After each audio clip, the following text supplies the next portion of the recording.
எங்கள் அப்பன் குதிரைக்குள்ளே இல்லைங்கிற மாதிரி அவங்க கொடுக்க மாட்டேங்கிறான் மொத்தமாக. என்னன்னு கேட்டால் டேட்டா ப்ரைவேசி, நாங்கள் வந்து ப்ரைவேசியை பாதுகாக்கிறோம் அப்படின்னு சொல்கிறேன்.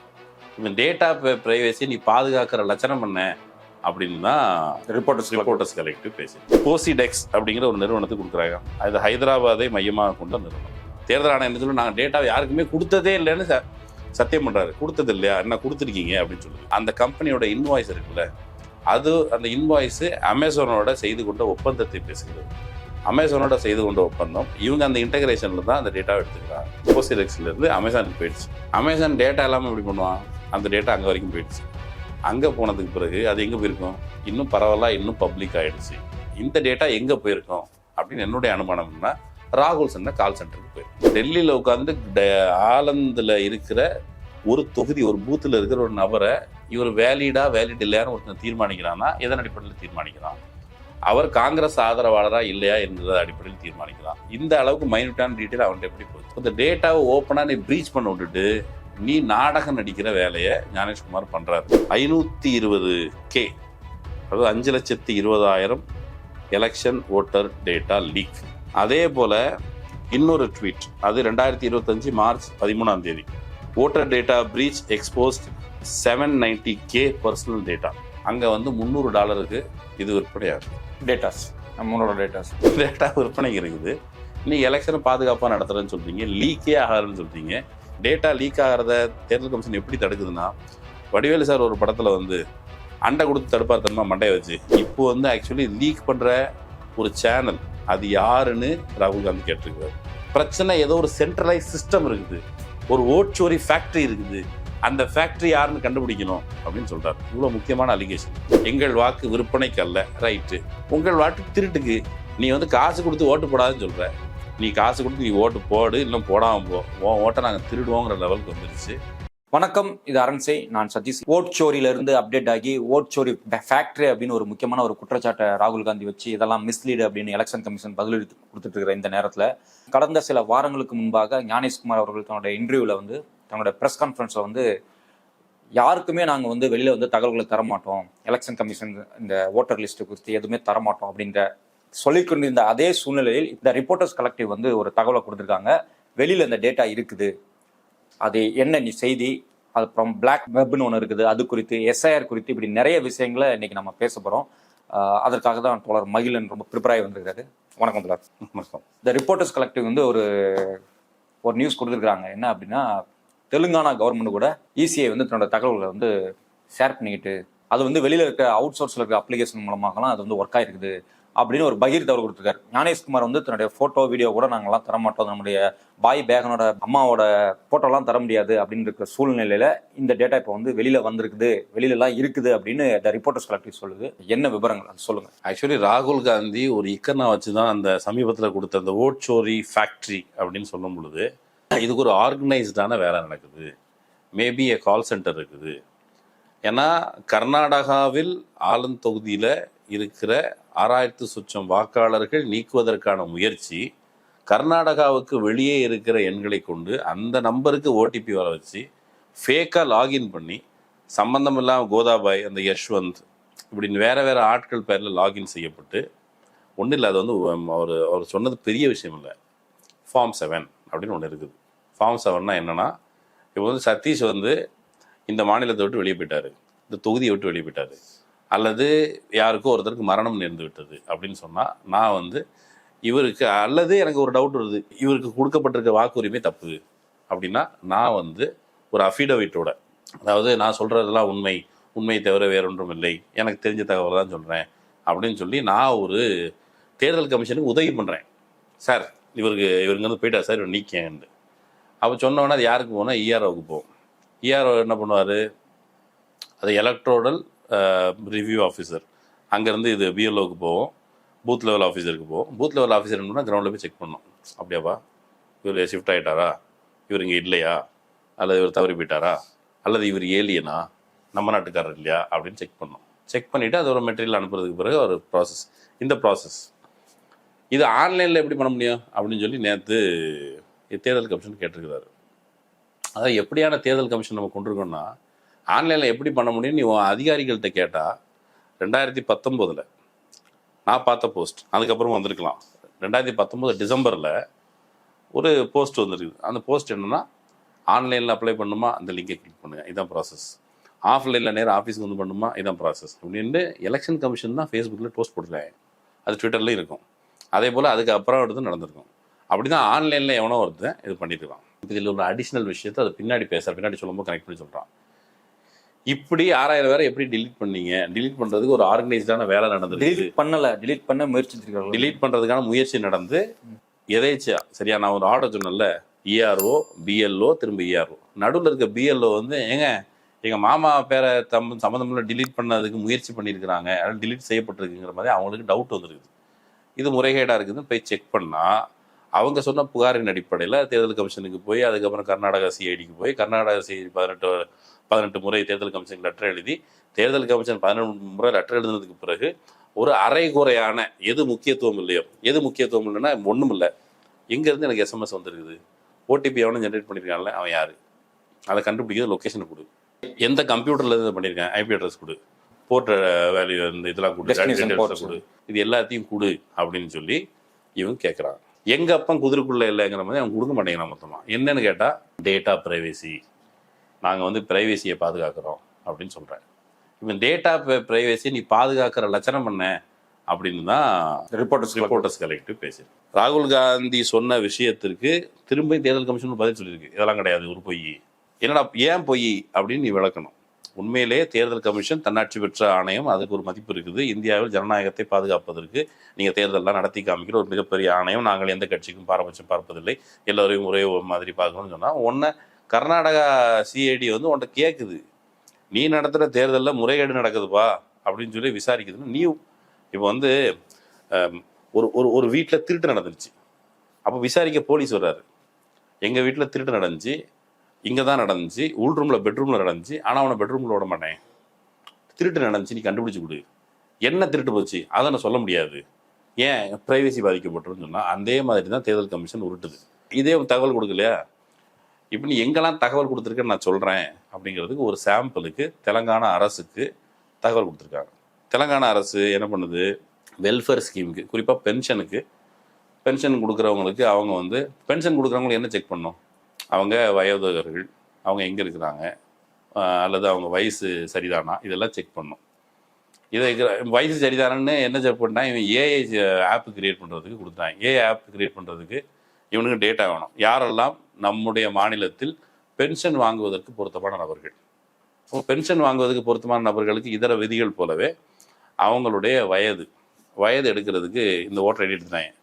ஓட்டர் ஐடி டேட்டாவெல்லாம் இவங்க கொடுத்ததுக்கு பிறகு அவங்க என்ன பண்ணுறாங்க, கவர்மெண்ட் என்ன பண்ணியிருக்கணும், கவர்மெண்ட்டு தன்னியல்பில் இந்த குறிப்பிட்ட விஷயத்தினுடைய சீக்கிரசி கருதி, தேர்தல் கமிஷன் சொல்கிறது அடிப்படையில் சீக்கிரசி கருதி இவங்களே ஒரு ஸ்தாபனத்தை வச்சு இன்ஜினியர்ஸை வச்சு அவங்களே இதை பண்ணியிருக்கணும். அவங்க என்ன பண்ணிட்டாங்க, போசிடெக்ஸ் அப்படிங்கிற ஒரு நிறுவனத்தை கொடுக்குறாங்க. அது ஹைதராபாத்தை மையமாக கொண்ட நிறுவனம் தெலங்கானா அரசு கொடுக்குது.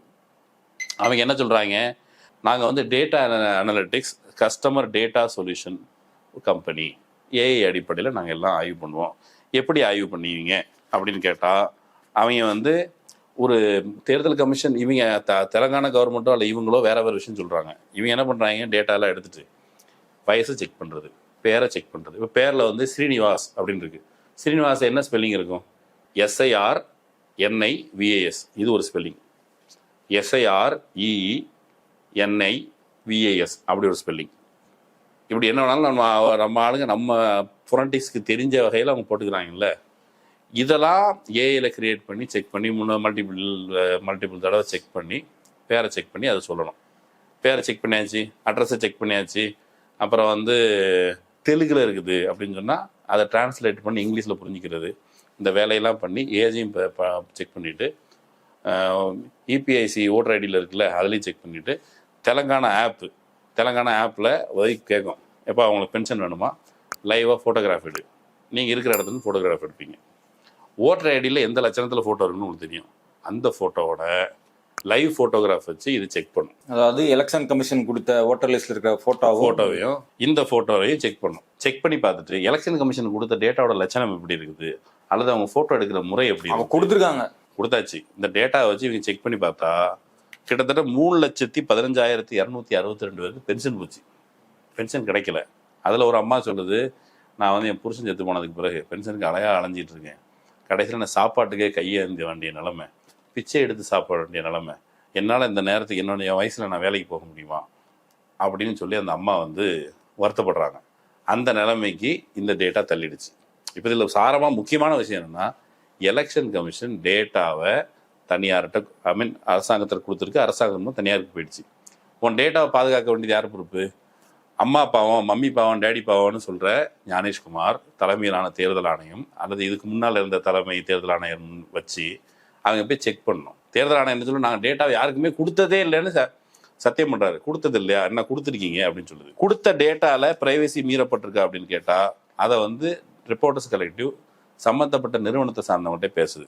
அதில் வெங்கட் ரெட்டி அப்படிங்கிறவங்ககிட்ட பேசுது. அவர் வந்து கோஃபவுண்டர், சிஇஓ. அவர் என்ன சொல்றாரு, நாங்கள் எபிக் டேட்டாவை யூஸ் பண்ணவே இல்லை அப்படின்னு சொல்றாரு. ஜிடி வெங்கடேஸ்வர் ராவ் அப்படிங்கிற ஒரு managing director, former IRO, Indian revenue officer. அவர் என்ன பண்றாரு, அவர் வந்து நாங்கள் வந்து இந்த டேட்டாவை லைட்டாக ஃபர்ஸ்ட் வந்து அவர் நான் லைட்டாக எந்த டேட்டாவும் கவர்மெண்ட் தான் இருந்தது, நாங்கள் டேட்டாவை யூஸ் பண்ணல. இவங்களே அப்படி சொல்லிடுறாங்க. மாற்றி ஒன்று பேசுகிறாங்க. ஒருத்தர் சொல்கிறார் நாங்கள் கொஞ்சோண்டு யூஸ் பண்ணுவோங்கிறாரு, இன்னொருத்தர் சொல்கிறார் நாங்கள் டேட்டாவே யூஸ் பண்ணல, கண்ணால் பார்க்கவே இல்லைன்னு. ஆனால் அந்த கம்பெனியோட இன்வாய்ஸ் இருக்குல்ல, அது அந்த இன்வாய்ஸு அமேசானோட செய்து கொண்ட ஒப்பந்தத்தை பேசுகிறது. அமேசானோட செய்து கொண்ட ஒப்பந்தம், இவங்க அந்த இன்டகிரேஷனில் தான் அந்த டேட்டாவை எடுத்துக்கிறாங்க. தேர்தல் கமிஷன்லேருந்து போசிரெக்ஸ்லேருந்து அமேசானுக்கு போயிடுச்சு. அமேசான் டேட்டா எல்லாமே எப்படி பண்ணுவான், அந்த டேட்டா அங்கே வரைக்கும் போயிடுச்சு.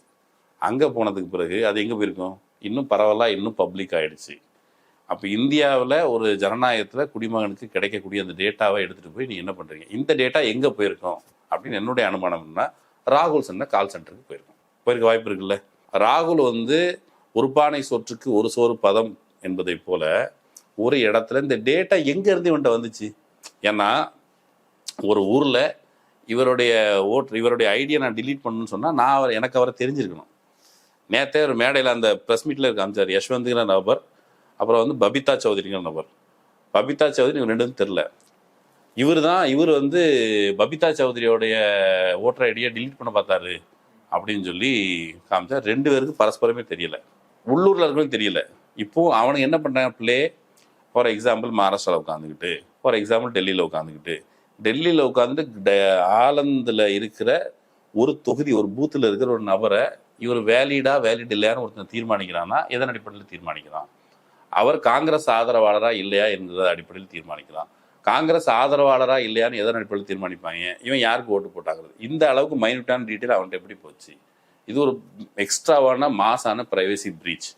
இப்போ இந்தியா டுடே திரும்ப இந்த ராகுல் காந்தியினுடைய விஷயம் முடிஞ்சப்போ இந்தியா டுடே போய் ஒரு கிரவுண்ட் ஒர்க் பண்ணுறாங்க. கிரவுண்ட் ஒர்க் பண்ணால் ராகுல் காந்தி சொன்னது 6,000 சொச்சம் பேரை டிலீட் பண்ண முயற்சி செய்தார்கள், முடியலை. அதை செக் பண்ணி பார்த்தா ஒரு 12 பேரை வந்து ஓகே அப்படின்னு வந்திருக்கு. மிச்சம் சொச்சம் பேரை வந்து டிலீட் செய்ய முடியலை. ஏதோ ஒன்று நடக்குதே அப்படின்னு சொல்லி கண்டுபிடிக்கப்பட்டு இந்த பிஎல்ஓடைய தலையீடின் காரணமாக தடுக்கப்பட்டிருக்கு. இந்த 6,000க்கு வெளியில் நடந்திருக்குதா அப்படின்னா இந்தியா டுடேவுடைய கிரவுண்ட் ஒர்க் என்ன சொல்லுது, ஆமாம் நடந்திருக்குது. சில மத சிறுபான்மை இஸ்லாமியர்கள் எங்கே ஓட்டை கொத்தாக திருட்டு போயிருக்காங்க. எலெக்ஷன் அன்னைக்கு நமக்கும் தெரிஞ்ச ஓட்டு போட போகும்போது சில நேரங்களில் அந்த பூத்துக்கு வெளியில் எப்பா அவன் பேர் இதில் இல்லையாம்ப்பா அப்படின்னு சொல்லுவாங்க, வந்துடுவாங்க. இப்போ இந்த பின்னணியிலேருந்து பார்க்கும்போது நம்ம பேரை எவன் டிலீட் பண்ணது, அன்னைக்கு ஓட்டு போடுற அன்னைக்குமே நம்ம செக் பண்ணிட்டு இருக்கணும். யார்கிட்ட போய் செக் பண்ணுறது, யார்கிட்ட கேட்குறது? பேர் இல்லைன்னு சொல்லுவாங்க. சில நேரம் உங்கள் ஐடி ப்ரூஃப் கொண்டு வா, போன மாட்டி அவன்கிட்ட ப்ரூஃப் இருந்தாலும் கேட்பாங்க. சில நேரம் அனுமதிப்பாங்க. ஆனால் இப்போ இன்னொன்று எனக்கு இது டவுட் என்ன வருதுன்னா, சில நேரம் சில நடிகர்களுடைய பேர் விடுபட்டுருக்கும் ஓட்டர் ஐடியில், அந்த மெயின் லிஸ்ட்டில் கடைசி நேரத்தில் இவர் பேரே விடுபட்டதாம் அப்படின்னு சொல்லி நமக்கு ஃப்ளாஷ் நியூஸ் வரும். ஆனால் டெல்லியில் இருக்க ஒருத்தனுக்கு ஒரு எடுத்துக்காட்டுக்கு விஜய் ஆண்டனின்னு ஒருத்தர் இருக்கிறார். விஜய் ஆண்டனி அவர் எந்த கட்சிக்கோ ஏதோ ஒரு கட்சிக்கு ஓட்டு போடுறாரு, அவரோட சார்புக்குள்ளே போக வேண்டாம். டெல்லியில் இருக்கிறவனுக்கு விஜய் ஆண்டனி ஒரு நடிகன்னு தெரியாது, சரியா? Okay, Vijay Antony serial number இது, ஓகே இவர் இதுக்கு ஓட்டு போட்டிருக்கிறாரு, இதுக்கு ஓட்டு போடுறதை தடுக்கணும், டிலீட் பண்ணிருக்கலாம்ல.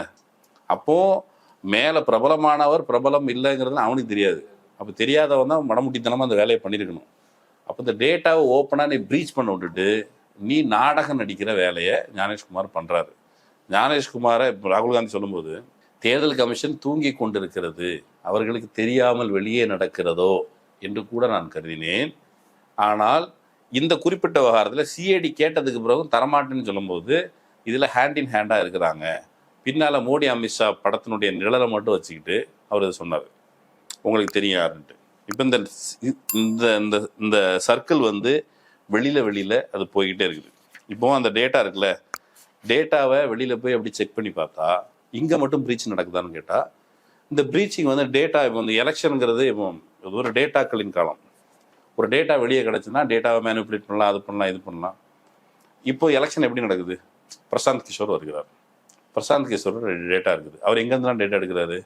மேபி ஓட்டர் லிஸ்ட் கடைசி நேரத்தில் கட்சிகளுக்கு கிடைக்கும் போது கட்சிகள் தங்களுக்கு ஒரு சேவை செய்ய வருகிறார் என்கிற முறையில் கட்சிகள் தங்களிடம் இருக்கிற டேட்டாவை கொடுக்கும்.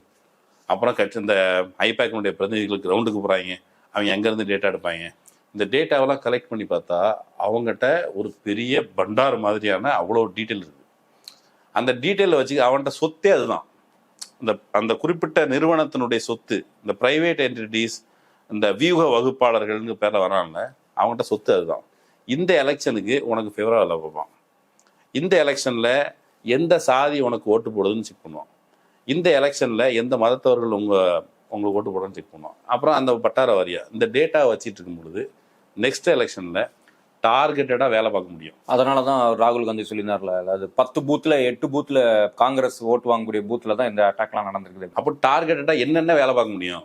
ஒன்று டார்கெட்டடாக எப்பா இப்போ சதீஷ் அல்லது வேற நண்பர்கள் அவங்க யாரோ ஒருத்தங்க அவங்க இந்த கட்சிக்கு ஓட்டு போடுற, காங்கிரஸுக்கு ஓட்டு போடுறாங்க எடுத்து ஃபார் எக்ஸாம்பிள், அல்லது திமுக ஓட்டு போடுறாங்க. நான் என்ன பண்ணணும்? களத்தில் வேலை பார்க்குறோம். என்ன பண்ணணும்? களத்தில் போயிட்டு இல்லைப்பா காங்கிரஸினுடைய கொள்கை இது வந்து பிரச்சனை, திமுகவுடைய கொள்கை இந்த பிரச்சனைன்னு களத்தில் தேர்தல் ஜனநாயகத்தின் அடிப்படையில் பிரச்சாரம் பண்ணுறது வேற. அது கம்ப்ளீட்லி அக்செப்டபிள், அது யாரும் மறுக்கலாம் முடியாது. ஆனால் உங்கள்கிட்ட வந்து டயலாகே ஹோல்ட் பண்ணல, நீங்கள் ஓட்டருங்கிறவங்களை மதிக்கவே இல்லை. உங்களுடைய விருப்பம் இல்லாமல் அல்லது உங்களுக்கு தெரியாமையே எங்கோ ஒருத்தன் டிலீட் பண்ணுறான்னு சொன்னால் உங்களுடைய வாக்குரிமை பறிக்கிற வேலை, திருடுகிற வேலை நடக்குது. இதுதான் ராகுல் காந்தி அதை சொல்கிறார். ரிப்போர்ட்டர்ஸ் கலெக்டிவ் பேசுறதுக்கு அந்த கட்டுரையில் இவ்வளவு ஆபத்துகள் இருக்குது.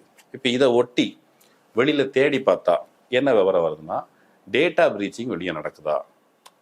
ஒரு வெளியில் கேட்டு பார்த்தா, செக் பண்ணி பார்த்தா 2-3 விவரங்கள் நான் படித்தேன். சும்மா அந்த ட்விட்டரில் இது கான்ஸ்பிரசி தியரி மாதிரி நம்ம பேசிட்டு இருக்கோமா? நோ கான்ஸ்பிரசி தியரி, ப்ரூஃப் தான். தெலங்கானா கவர்மெண்ட்டுக்கு கொடுத்தது கான்ஸ்பிரசி தியரியா? கொடுத்ததை இன்வாய்ஸ் இருக்குது, என்ன ஒப்பந்தம் செய்யப்பட்டது அது இருக்குது, எல்லாமே ஆன்லைனில் இருக்குது. இல்லைன்னா இவன் வந்து மறுக்கணும், நாங்கள் தெலங்கானா கவர்மெண்ட்டுக்கு கொடுக்கவே இல்லைன்னு தேர்தல் கமிஷன் மறுக்கணும். அப்படி எதுவும் மறுக்கலை. அவங்க திரும்ப என்ன சொல்லுவாங்கன்னா ஓப்பனாக இது ஃபால்ஸ் இன்ஃபர்மேஷன். அவங்க எப்படி மக்களை கருதுறாங்க? பிஜேபி எதை சொன்னாலும் நீங்கள் தேச விரோதிகள், நீங்கள் நாட்டுடைய நலனுக்கு எதிரான. அவன் ஞானேஷ்குமார் அன்னைக்கு ப்ரெஸ் மீட்லேயே அப்படி தான் பேசினார். நாட்டில் இவ்வளோ பேர் ஓட்டு போடுறாங்க, இவ்வளோ பேர் எலெக்ஷனில் வர்றாங்க, இப்படி ஒன்று நீங்கள் செஞ்சீங்கன்னா என்ன நடக்கும்? தேர்தல் கமிஷன் மேலே நம்பிக்கை இல்லாமல் போகிற அளவுக்கு ஆகிடும். இது ஒரு தப்பு, இது தேசபக்தர்கள் செய்ய மாட்டாருன்னு பிஜேபிக்காரன் அதான் சொல்லிட்டு இருக்கான். ஆனால் தேசபக்தர்கள் என்ன செய்கிறாங்க? தேசபக்தர்களுடைய வேலைகள் என்ன? டார்க் வெப்பில் 2024 டார்க் வெப்னா என்னன்னு ஃபர்ஸ்ட் சொல்லி இதை சொல்லிட்டு அதை சொல்கிறேன். அதில் வந்து ஒரு ட்வீட் இருக்குது, அதில் டேட்டாஸ் இருக்குது. 520K, அதாவது 5,20,000 எலெக்ஷன் ஓட்டர் டேட்டா லீக் அப்படின்னு ஒரு ட்வீட். அந்த ட்வீட்டில் டேட்டா பிரீச் நடந்திருக்குது. இது 2024 பார்லிமெண்ட் எலெக்ஷன் அந்த சமயத்தில். அதே போல் இன்னொரு ட்வீட், அது 2025 March 13 voter data breach exposed 790K personal data. 790K 7,90,000. இப்போ இந்த டேட்டா பிரீச் தொடர்ச்சியாக நடக்குது, எங்கேருந்து நடக்குது அப்படின்னு ஒரு கேள்வி வருது இல்லை? உங்கள் டேட்டாவை இப்போ வந்து எலெக்ஷன் கமிஷன் என்ன நடக்குது, நாங்கள் நிறைய வால் போட்டிருக்கோம், நீங்கள் அம்மாவை காப்பாற்றணும், எங்கள் ஆத்தாவை காப்பாற்றணும்னு சொல்கிறாங்க இல்லை? வெளியில் இந்த ஓட்டர் ஐடியை நம்ம எதுக்கெல்லாம் ப்ரூஃபாக பயன்படுத்துகிறோம்? எஸ்ஐஆர் ப்ராசஸ் வந்துச்சுன்னா ஓட்டர் ஐடியே ப்ரூஃப் இல்லைன்னு சொல்லிட்டாங்க. ஆனால் பேங்க்குல ஒரு லோன் கேட்குறோம், பேங்க்கில் ஒரு அக்கௌண்ட் ஓப்பன் பண்ணுறோம், அல்லது வேற ஏதோ அரசாங்க இதுக்கு ஓப்பன் பண்ணுறோம், எதுக்கோ ஆதாரம் கொடுக்குறோம். ஆதார இடத்துல ஆதார் ஓட்டர் ஐடி எல்லாம் பட்டியலில் நம்ம என்னெல்லாம் கொடுப்போம் அப்படின்னு ஓட்டர் ஐடி, ஆதார் கார்டு எல்லாம், டிரைவிங் லைசன்ஸ், இதில் ஒன்று ஓட்டர் ஐடி இல்லை. இப்போ நீங்கள் பேங்க்குக்கு நீங்கள் ஓட்டர் ஐடி கொடுக்குறீங்க, லோன் கொடுத்தாச்சு, okay right. PAN card link பண்ணிட்டீங்களா? லிங்க் பண்ணியாச்சு. பேன் கார்டு கொடுத்தாச்சு, ஓட்டர் ஐடி கொடுத்தாச்சு, ரெசிடென்ஸ் ப்ரூஃபு, ஃபோட்டோ ப்ரூஃபு எல்லாம் கொடுத்தாச்சு. கொடுத்ததுக்கு பிறகு உங்களை செல்ஃபி எடுக்க சொல்லுவாங்க. செல்ஃபி எடுத்தாச்சா? ஓகே, ஆன்லைனில் உங்களுக்கு லோன் அப்ரூவ்ட், அது அப்ரூவ்டோ அல்லது டினைடோ ஏதோ ஒன்று வரும். நீங்கள் அப்ரூவ் ஆனாலும் சரி, டினை ஆனாலும் சரி, நீங்கள் என்ன கொடுத்துட்டீங்க? டேட்டா கொடுத்துட்டீங்க. இப்போ இந்த டேட்டா யார்கிட்ட இருக்குது? நீங்கள் வங்கி தனியார் மயமாக்கி வச்சுருக்கீங்க. அப்போ தனியார் கம்பெனி இருக்குது. தனியார் கம்பெனி இருந்ததுக்கு டேட்டா இருக்குது. இந்த டேட்டா ப்ரீச் ஆகி திரும்ப டார்க் வெப்புக்கு போகுது. டார்க் வெப் வந்து நம்ம வழக்கமாக பயன்படுத்துறது இல்லை. அது ஒரு இன்னொரு நிழல் உலகம் போல். இந்த 2ஆம் நம்பர் தந்தான்னு சொன்னாங்க, 2ஆம் நம்பர் பிஸ்னஸ் மாதிரி. நம்பர் தந்தா அந்த மாதிரி ஒரு பிஸ்னஸ்.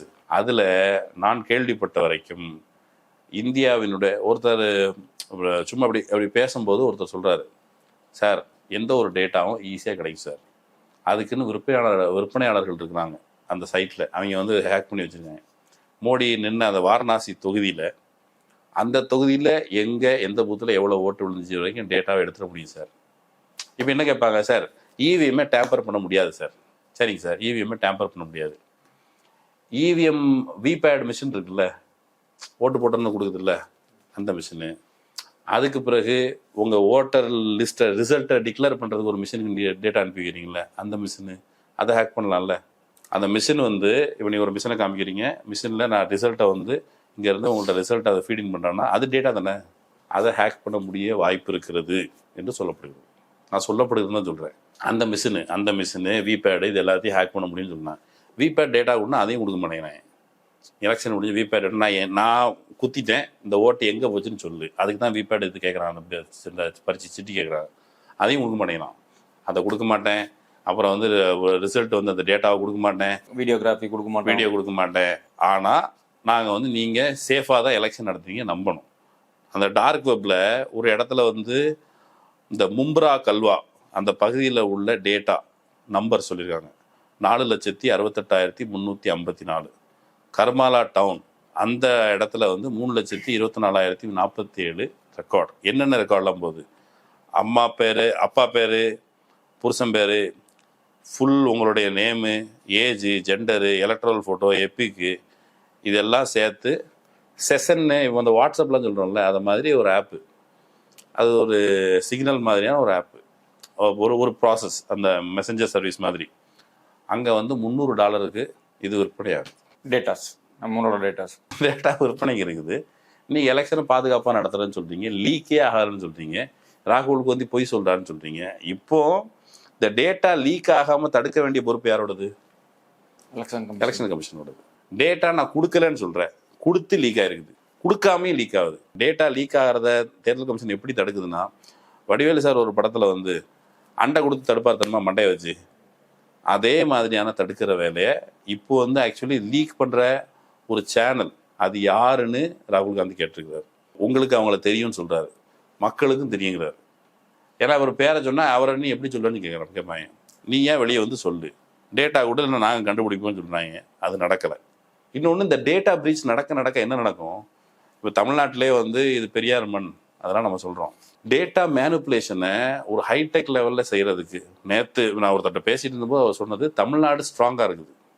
ஏன் ஸ்ட்ராங்காக இருக்குதுன்னா, ஏடிஎம்கே டிஎம்கே ஸ்ட்ராங்காக இருக்கிறது. ஏடிஎம்கே டிஎம்கே பூத் லெவலில் பார்த்துக்கிறதுக்கு ஸ்ட்ராங்காக இருக்குது. இது ஒன்று. இப்போ டிஎம்கே கூட்டணி ஸ்ட்ராங்காக இருக்குது. ஏடிஎம்கே சைடு கூட்டணி, அந்த சைடில் இருக்கிற they have a data, they have a booth, இவங்க இந்த சைடில் கண்காணிச்சிட்டு இருந்தாலும் அந்த பக்கம் டேட்டா பிரீச் பண்ணுறதுக்கு அதிமுக வழியாகவும் ஏதாவது முயற்சி செய்யக்கூடும். இப்படியான ஒரு ஆபத்தான நிலையில் தான் இருக்கும். டார்க் வெப்பில் உங்களுடைய டேட்டா விற்பனை ஆகுது, அரசாங்கமே தெலங்கானா கவர்மெண்ட்டுக்கு கொடுக்குது. தெலங்கானா கவர்மெண்ட்டுக்கு மட்டும்தான் கொடுத்தியா, இல்லை வேறு யாருக்கெல்லாம் கொடுத்த? நீங்கள் வந்து தேர்தல் கமிஷனர் நியமனம் பண்ணும்போதே ஒரு பிரச்சனை வருது. இப்போ ஒன்றும் இல்லை, இந்த ஃபார்ம் 7 டேட்டா இருக்குல்ல, அதில் வந்து ஒரு பீகாரில் ஒரு செக் பண்ணியிருக்காங்க. செக் பண்ணும்போது என்ன நடந்திருக்கு, அந்த டேட்டா அதையும் ரிப்போர்ட்டர்ஸ் கலெக்டிவ் தான் சொல்லிட்டு இருந்தாங்க. 2 பேர் வந்து இறந்து போயிட்டாங்க. 2 பேர் இறந்து போகலை, அவங்க வந்து இறந்து போகிறதுக்கு முன்னாடி ஒரு டேட்டா இருந்துக்குது. பிஓவில் போகிறாரு, இவங்க ஃபார்ம் பறிச்சுலாம் அந்த ஃபில் பண்ணி கொடுத்துட்டாங்க. ஃபில் பண்ணி கொடுத்ததுக்கு பிறகு 2ஆவது ரவுண்டு எஸ்ஐஆர் நடக்குது. எஸ்ஐஆர் நடந்து போனால் இறந்து போயிட்டாங்க. ஒருத்தர் இறந்து போயிட்டார். இந்தியனாக பிறக்கிறார், இந்தியனாக பிறந்து இந்த மண்ணில் இந்தியனாகவே சாவேன்னு ஒருத்தர் சொல்கிறாங்களா வழக்கமாக, இந்த மண் எனக்கு ரொம்ப முக்கியம், அது இது பாரத் மாதா கி ஜெயெல்லாம் சொன்னாங்க. அப்படி பாரத் மாதா கி ஜெயனே சொல்லிட்டு இருந்த 2 நபர், ஒருத்தர் பேர் வந்து விந்தேஸ்வர் சௌத்ரி, இன்னொருத்தர் பேர் வந்து மதுரேஷ் வர்மா. இந்து மாதிரி தான் இருக்குது. மோடி அமித்ஷா சொல்கிற குஸ்பேட்டியா இல்லை, அவங்க குஸ்பேட்டியான்னு சொல்லிட்டு முஸ்லீம் தான் சொல்கிறாங்க, பங்களாதேஷ் வந்துட்டாங்க, உள்ளே வந்துட்டாங்க. அப்போ இவங்க லிஸ்ட் படி இவங்க வந்து குஸ்பேட்டி இல்லை. ஆனால் சாதாரண பிஎல்ஓ போயிட்டு ரைட்டு விந்தேஸ்வர் சௌத்ரி, மதுரேஷ் வர்மா, இவங்க 2 பேரும் செத்து போயிட்டாங்க. ஆக்சுவலி 2வது எஸ்ஐஆர் ப்ராசஸுக்கு போய் செக் பண்ணும்போது செத்து போயிட்டாங்க. செத்து போனவங்கள என்னன்னு சொல்லுவீங்க? செத்து போனவங்கள போனான்னு சொல்லலாம், அது வேற. ஆனாலும் அவர்கள் இந்திய குடிமகனா, இந்திய பண்ணான்னு கூட சொல்லு, சரியா? அவங்கள என்ன சொல்லிட்டாங்க, இப்போ வந்து வழக்கமாக இவங்களுடைய நம்பிக்கையின்படி சிவலோகம் போகணும் இல்லை பரலோகம் போகணும், அப்படி தானே? அதாவது பூலோகம் இல்லை, சிவலோகம் போயிட்டாருன்னு நினச்சாங்கன்னு தெரில. இவங்க நோட்டில் என்ன எழுதி வச்சுட்டாங்க, இவர் வந்து ஏலியன், இவங்க வந்து இந்த ஊர் ஓட்டர் கிடையாதுன்னு சொல்லி நீக்கிருக்காங்க. இதே ஃபார்ம் 7 வச்சு. எப்படி ஃபார்ம் 7 வந்து நீங்கள் நீக்க முடியும்? ஆன்லைனில் நீக்க முடியாது, ரைட்டுப்பா. உன் பிஎல்ஓ யோக்கியம் தானே? பிஎல்ஓ யோக்கியனாக இருந்தால் சரியாக ஃபீடின் பண்ணியிருந்தால் என்ன பண்ணியிருக்கணும்? இறந்து போனதுக்கு பிறகு ஒருத்தர் குடியுரிமை இழக்கிறாரு. உயிரோடு இருக்கும்போது இவங்க வந்து பறிக்கிறேன்னு சொல்லி முயற்சி பண்ணுறது. இறந்து போனதுக்கு பிறகு 2 வருட குடியுரிமையை பறித்து அவங்க வந்து இந்த நாட்டின் குடிமக்கள்னு எழுதி வச்சுருக்காங்க. என்ன ஆக்சுவலி என்ன அவங்க என்ன மக்கள் என்ன கேட்பாங்க, எப்பா எங்கள் செத்து போனதுக்கப்புறம் எங்கள் அப்பாவை, எங்கள் சித்தப்பாவை பேரை வந்து நீக்கி அவனை இந்தியனெல்லாம் ஆக்கிட்டேன். இந்த அளவுக்கு தேர்தல் கமிஷன் வைத்திருக்கிற சிஸ்டம், அதுக்குள்ளே வேலை பார்க்குற ஆஃபீஸர்ஸ், அவங்களுடைய திறன், தேர்தல் கமிஷனுடைய நிர்வாகத்திறன், தேர்தலை நடத்தும் பொழுது கொடுக்க வேண்டிய சாதாரணமாக டெமோக்ராட்டிக் ஒரு வாக்காளர். நீங்கள் வந்து நேற்று ஒரு பிரசாந்த் கிஷோர் முக்கியமான விஷயம் சொல்லியிருந்தார். அவர் பேசும்போது என்ன சொன்னார், ஒரு தேர்தல் நடக்கும் பொழுது ஆளுங்கட்சி தேர்ந்தெடுக்கப்படுகிறது, அப்படி தானே? ஆனால் அது மட்டும் இல்லை, அது பாதி உண்மை. யார் ஆளுங்கட்சி என்பது மட்டும் இல்லை, யார் எதிர்கட்சி. உங்களுக்கு 40 விழுக்காடு பேர் உங்களுக்கு ஓட்டு போட்டிருக்காங்கன்னா 60 விழுக்காடு பேர் உனக்கு ஓட்டு போடலை. 60 விழுக்காடு பேர் யாரு அப்படின்னு உன்னை எதிர்க்க வேண்டியது யார், உன்னை கேள்வி கேட்கறது வேண்டியது யாருன்னு இந்த 60 விழுக்காடு மக்கள் வாக்களித்திருக்கிறார்கள். அந்த 60 விழுக்காடு மக்களை பிரதிநிதித்துவப்படுத்துவது ராகுல் காந்தி. அப்போ இந்த நாட்டின் பெரும்பான்மை மக்களை பிரதிநிதித்துவப்படுத்துவது யாரு? ராகுல் காந்தி. அந்த பெரும்பான்மை மக்களின் சார்பாக ஒரு கேள்வி வருது. அந்த கேள்வி என்னன்னா, நீ ஜெயிச்சது தப்புன்னு எனக்கு தோணுது, நீ ஏமாத்து வேலை பண்ற, ஓட்சோரி பண்ணியிருக்க, எங்களுக்கு கிடைச்ச மேண்டேட்டை அல்லது இந்தியா கூட்டணி கிடைச்ச மேண்டேட்டை நீ திருடி இருக்கிற அப்படின்னு குற்றச்சாட்டு வைக்கும்போது இப்போ வந்து வெக்கம் வரணும்ல. வெக்கம் என்ன வரணும்? மோடிக்கு என்ன வெக்கம் வரணும்னா, எப்பா நான் ஜெயிச்சதை பற்றி நீ கேள்வி கேட்டேப்பா, என்ன பார்த்து எலெக்ஷன் கமிஷனர் ஒழுங்கு அதை கொடு. இல்லை, இப்போ நீங்கள் சொல்கிறபடி பார்த்தா டேட்டா வந்து விற்பனை ஆகுது, டேட்டா வந்து திருடு போடப்படுகிறது, இதெல்லாம் வரிசையாக நீங்கள் சொல்லிகிட்டே இருக்கிறீங்க. டெல்லியோட சிஎம், பிஜேபியோட சிஎம் வந்து நேற்றுக்கு அவங்க ஒரு பேட்டியில் என்ன சொல்கிறாங்க அப்படின்னா, ஆமாம் 70 வருஷமா என்ன காங்கிரஸ் பண்ணிட்டு இருந்துச்சு, இப்போ நாங்கள் பண்ணிட்டு போகிறோம் என்ன அப்படிங்கிற மாதிரி அவங்க கேட்குறாங்க. டங்கு ஸ்லிப்ல நம்ம சொல்லிடுச்சு, உண்மையை வளர்ச்சி அப்படின்னு சொல்லவா? இல்லை, நான் என்ன கேட்க வரேன்னா, ஓட்டர் லிஸ்ட் இந்த டேட்டா வந்து விற்பனைக்கு வைக்கப்படுகிற டேட்டாஸ் வந்து பிஜேபி தான் விற்கப்படும், காங்கிரஸ் விற்கப்படாதுன்னு எதுவும் நியமனம் எதுவும் விதி உண்டா என்ன? யாருக்குனாலும் விற்கலாங்க. அது டேட்டா காசு கொடுத்தா வித்துருவாங்க. அவங்களுக்கு ஒன்றும் நாட்டுப்பற்று எல்லாம் இருக்கிற பணப்பற்று தான் இருக்கும். பிரச்சனை என்னன்னா, நீங்க டேட்டா வித்ததுக்கு பிறகு ஆஃப்டர் மேத் இருக்குல்ல. இப்போ வந்து நான் என்ன சொல்றேன், 2-3 லீக் இருக்குது. ஒன்று தெலங்கானா கவர்மெண்ட்டுக்கு கொடுத்து தனியார் வழியாக போய் எவனோ ஒருத்தன் டேட்டாவில் வாங்கி வச்சுக்கிட்டு எங்கனே உட்காந்து கம்ப்யூட்டரில் நல்லா இமேஜின் பண்ணிக்காங்க, எவனோ ஒருத்தன் கம்ப்யூட்டரில் தட்டி தெலங்கானா எத்தனை ஓட்டை டிலீட் பண்ணிக்கான்னு தெரியல. தமிழ்நாடோட டேட்டா எடுத்துகிட்டு போய் எவனோ ஒருத்தன் கால் சென்டரில் உட்காந்துக்கிட்டு நமக்கு தெரியாமல் எத்தனை டேட்டா டெலிட் பண்ணிக்கான்னு தெரியல. இப்படி ஒவ்வொரு ஊரில் இருக்க டேட்டா திட்டிட்டு போய் எவ்வளோ பேர் பண்ணான்னு தெரியல. இது அல்லாமல் டார்க் வெப்பில் வாங்கிட்டு போய் பண்ணுறாங்க. அப்போ அந்த பிரச்சனை வந்து திருடு போனதா லீக் ஆனதாங்கிறது மட்டும் இல்லை. பிரச்சனை ஏதோ ஒரு சென்ட்ரலைஸ் சிஸ்டம் இருக்குது, ஒரு ஓட்சோரி ஃபேக்ட்ரி இருக்குது, அந்த ஃபேக்ட்ரி யாருன்னு கண்டுபிடிக்கணும் அப்படின்னு சொல்கிறார். இவ்வளோ முக்கியமான அலிகேஷன். அந்த அலிகேஷன் தொடர்பான விளக்கம் கொடுப்பது, அதுக்கு ஒரு வெளிப்படையான விசாரணை வைப்பது. நான் என்ன சொல்கிறேன், ராகுல் காந்தி சொல்கிறது பொய்யாவே இருக்கட்டும். எலெக்ஷன் கமிஷன் பொய்ன்னு நிறுவி, அதிகபட்சம் எலெக்ஷன் கமிஷன் பொய்ன்னு நிரூபிக்கிறதுக்கு என்ன பண்ணுறாங்க, இது பொய் அப்படின்னு ட்வீட் போடுறாங்க. எலெக்ஷன் கமிஷனுக்கு ராகுல் காந்தி 7 நாள் கெடு வச்சிருக்காரு. புதன்கிழமை 7ஆவது நாள் முடியுது. இதுக்கு முன்னால் தேர்தல் கமிஷனர் கெடு வச்சிருந்தார். மகனை வந்து நீ அஃபிடவிட் மட்டும் நீ தாக்கல் பண்ணலை, அப்புறம் தான் இருக்குன்னு சொன்னார். என்ன ஆச்சு? ராகுல் காந்தி என்ன சொல்கிறாரு, இவங்க என்ன கைது பண்ண மாட்டாங்க, என் மேலே நடவடிக்கை எடுக்க மாட்டாங்க, எடுத்தா இது வந்து பெருசாயிருன்னு தெரியும். அப்போ இது எல்லாம் கோரிலேட் பண்ணி பார்க்கும் பொழுது வாக்கு திருட்டு நடந்திருக்கிறது. எங்கள் வாக்கு விற்பனைக்கு அல்ல, ரைட்டு, உங்கள் வாக்கு திருட்டுக்கு. நீ வந்து காசு கொடுத்து ஓட்டு போடாதுன்னு சொல்கிற, நீ காசு கொடுத்து நீ ஓட்டு போடு, இல்லை போடாமல் போ, உன் ஓட்டை நாங்கள் திருடுவோங்கிற லெவலுக்கு வந்துடுச்சு. டெமோக்ரஸி அது வந்து அடுத்த கடைசி கட்டத்தில் இருக்குது. ராகுல் காந்தி இப்போ வந்து ஒரு தீவிரமான தாக்குதலுக்கு உள்ளாகி, எவனோ ஒருத்தன் ஒரு அடியாள் வந்து கூலிப்படையை வச்சு யாரோ ஒருத்தர் தாக்கப்பட்டிருக்காங்க. தாக்கப்பட்டிருக்கும் போது ஒரு மரண தருவாயில் அவர் தண்ணி கேட்டு குரல் கொடுக்குறாரோ அல்லது உயிரை காப்பாற்றிக்கிறதுக்காக முனை கொண்டிருக்கிறதோ, அந்த மாதிரியான சூழலில் தேர்தல் ஜனநாயகம் இந்தியாவில் இருக்குது அப்படிங்கிற சந்தேகம் வருது. அந்த குரலாக ராகுல் காந்தியின் குரல் இருக்குது. அப்போ டிஜிட்டல் இந்தியாங்கிறது வெறும் QR கோடு வச்சு ஸ்கேன் பண்ணி நாம பே பண்றது இல்ல. டிஜிட்டல் இந்தியாங்கிறது வேற ஒரு இடத்துக்கு வேற ஒரு ஆமா, நீங்க உங்க டேட்டாவை கொடுக்குறீங்க, உங்களை கொடுக்குறீங்க. நீங்க ஓட்டுங்கிறது எப்பா அது வந்து என்னோட உரிமைப்பா அப்படின்னு நீங்க பெருமையா சொல்றீங்களே. ஓட்டுவோம் உரிமையெல்லாம் வெறுங்காயம் கிடையாது. அது டேட்டா விற்பனையில் இருக்குது. அதுக்கு நீங்க யோசிச்சு பாருங்க, நீங்க உழைச்சி கஷ்டப்பட்டு $300 ஒருத்தன் வித்துக்கிட்டு இருக்கிறாங்க ஓட்டர் டேட்டாவை. இந்தியாவுக்குள்ளே அப்படியான விற்பனை நடப்பதாக கேள்விப்பட்டேன். அப்படி நடந்துக்கிட்டு இருக்கு ஓட்டர் டேட்டா விற்பனை ஆகுதுன்னா அரசாங்கம், தேர்தல் ஆணையம் இறங்கி வந்து வேலை பார்க்கணும். அதர்வைஸ் கொஞ்ச நாள் கழிச்சு என்ன ஆகும்? இவன் என்ன சொல்றாங்க, நேபாள் மாதிரி தூண்டி விட பார்க்குறாரு. யாவது ராகுல் காந்தியை தூண்டி விட பார்க்குறாரு.